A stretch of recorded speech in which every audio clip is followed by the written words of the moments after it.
अस्सलाम वालेकुम नाज़रीन, आज की इस वीडियो में आपका खुशामदीद। नाज़रीन, आप किसी ऐसी अनजान जगह पर मौजूद हैं जहां पर आपको अचानक किसी सांप ने डस लिया है।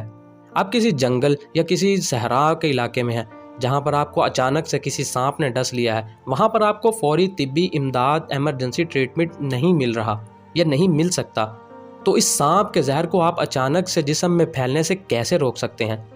आज की इस वीडियो में हम आपको इसके मुतालिक पूरा बताएंगे कि आप इस सांप के जहर को अपने जिस्म में फैलने से कैसे रोक सकते हैं और कैसे मौत से बच सकते हैं।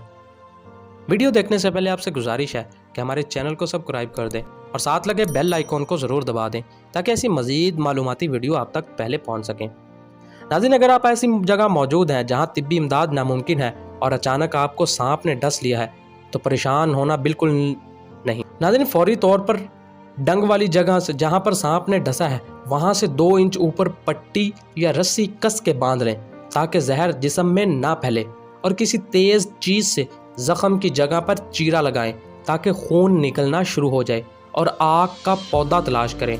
नाज़रीन, ये पौधा, सवाल पैदा होगा कि यह पौधा कहाँ मिलता है। नाज़रीन, यह पौधा आम तौर पर कुदरती तौर पर पाया जाता है जो हर जगह खुद ब खुद ही उग जाता है।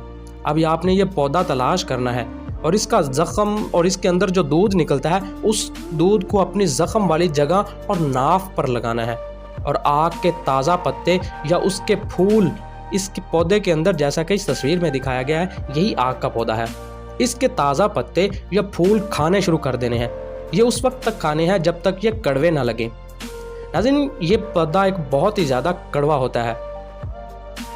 जब सांप का जहर आपके जिस्म में फैल जाएगा तो ये पत्ते आपको कड़वे नहीं लगेंगे, लेकिन आहिस्ता आहिस्ता जब आप इसे खाते जाएंगे तो ये आपको कड़वे लगने शुरू हो जाएं। उस वक्त तक आपने ये खाते ही रहना है, क्योंकि आग के सांप का जहर एंटी त्रियाग है।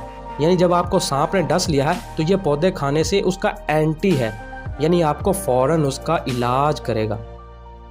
नाज़रीन, वीडियो अच्छी लगे तो लाइक ज़रूर कर दें, कमेंट सेक्शन में अपनी राय ज़रूर दें।